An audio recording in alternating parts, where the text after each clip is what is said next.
YouTube? This is VidHead85, and I'm coming to you again with the story out of Texas. A Houston police officer was shot and killed with an assault rifle by gun-dealing child molester. And my intro is such. God, gays, and guns. These are the three things that we hear about every single conservative Republican out there. God, gays, and guns. How they're so into God, their beliefs, and how they bash gays and don't touch the guns. But we often see that they're nuts because every time there is a shooting, there's always that myth of the responsible gun owner. No matter what, don't touch those guns. But they're always saying that we shouldn't give further background checks because of the fact that criminals will get a hold of guns no matter what. That this is the reason that they oppose any and all background checks on guns or any gun restrictions or gun regulations, because of simply it's penalizing a gun owner who's going to follow the law no matter what. Really. So in that case, I guess we can deregulate everything, because no matter what, people are just gonna break the law, right? So anyway, we need background checks according to the North Carolina legislature for food stamps. But when we're a child care worker or looking at employment, we have a background check on us done. So why not guns? People who face domestic violence charges should not be able to have guns at all. But the NRA and their friends say that those who own guns somehow will decrease gun crime. But what about the soccer mom named Melanie Hain, who received national attention for carrying a gun at her child's game or soccer game? Her crime was not prevented because she was killed by her husband, a parole officer, with a 9mm. He then killed himself in several rounds. 6 rounds of spent shell casings were in the kitchen. They found several shotguns, 2 rifles, and several hundred rounds of ammunition in their Lebanon, Pennsylvania home. So she said of carrying her gun to her child's soccer game, "It's my preference. The fact that people are naive enough to believe that it won't happen to them because they're at a soccer game, I find that to be scary." Needless to say, she was killed in her home.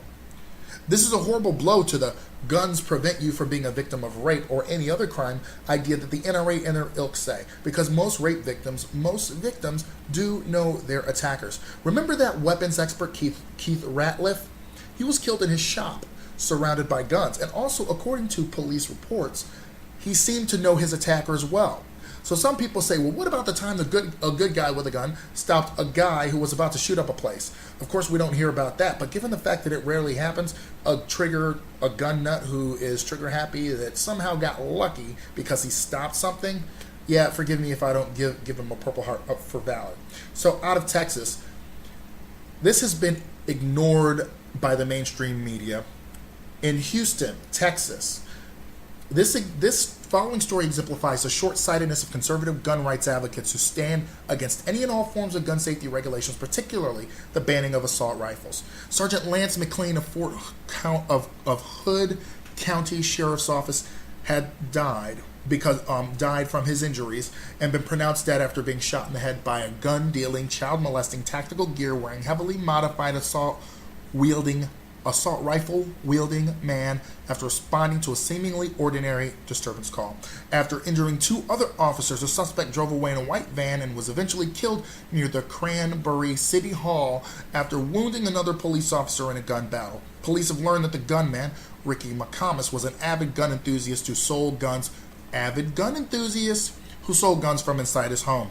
After obtaining a search warrant, authorities seized more than 24 guns and 20 cases of ammunition, along with a computer and other evidence. Adding insult to injury, court records have revealed that McComas had recently been charged with the sexual assault of a child in July 2012 after being accused of raping his wife's niece behind a grocery store. Gun in hand, he traveled to the location of the victim in order to convince her to drop the charges, leading to the original 911 disturbance call. Court records also say that McComas missed a court appearance that Friday morning, and the warrant for his arrest was issued, and his bond was raised from $100,000 to $200,000. This kind of story is precisely why America is growing increasingly tired of being told that all gun enthusiasts are very responsible, and it is perfectly fine to allow all members of the general public to amass and sell hundreds of even thousands of dangerous assault weapons. And another story out of Texas is armed demonstrators gathered outside the Texas Capitol building in Austin one Wednesday, seeking to highlight the state's right to openly carry rifles. While some were unsettled by the display, the protesters said that the event was designed to get people accustomed to the weapons and showed that those carrying them were normal citizens. That's why we're here, trying to make people feel more at ease so they don't feel that way, said Scott Smith, a member of the group Open Carry Texas, which organized the event. Spectators weren't the only ones who were made uneasy by the firearms. Members of the group that came with their guns loaded, according to KEYE TV, which at one point prompted troopers stationed outside the Capitol to ask the protesters to consider removing the magazines from the rifles. They denied, noting that they were within their rights to have live rounds in their weapons. Later in the day, demonstrators attempted to enter the state Capitol building with their guns out. They were turned away by a trooper who told them that while concealed handguns were permitted inside, their semi-automatic rifles weren't. So, of course, this shows that apparently at the Texas state legislature, they do believe that they do not have a unrestricted Second Amendment right to carry whatever gun they please, anywhere they please. Because apparently, shouldn't Texas have been sued by the gun enthusiasts for denying them entrance to the state building? But even those very gun enthusiasts said, no, okay, we're not going to do that. So, of course, people are going to call me a liberal gun grabber after citing these events, but, of course, not everyone is entitled to have a gun, as I just asked a question also of a person who seemed to be a, quote, gun enthusiast. If everyone is entitled to carry a gun, why aren't we entitled to health care and a good education? I got the conservative answer of everyone else has to pay for that, but I come out of my own pocket for a gun. So, of course, a gun is a healthy investment in the economy. I guess that's only if you're talking to the gun manufacturers who have their hands up so far up the NRA's ass that they oppose everything. And, of course, love the fact that Obama got a second term so that they can have, good gun sales this year. And up until they got 3 more years of gun sales till Obama's out of there. But also, the part of gun safety is another thing. Because we're talking about the so-called responsible gun owners, but I'm pretty sure if you calculate the gun owners, the gun deaths every year, accidental discharges included because they are gun deaths, along with gun violence and people killed by guns, we will see that it outranks every soldier that has been killed after World War II combined. And the patchwork of state law really makes this a huge problem. Every time I hear about a shooting in the South, I'm never surprised, especially in Texas. But also, what about these accidental deaths of a 4-year-old killed a 6-year-old playmate? There was another toddler who killed his sister. I forget the young lady's name. What about Emily Bates, a 13-year-old girl who 13th birthday, shot and killed? Accidentally shot and killed, by the way. Brandon Holt was a 4-year-old who shot and killed a 6-year-old playmate.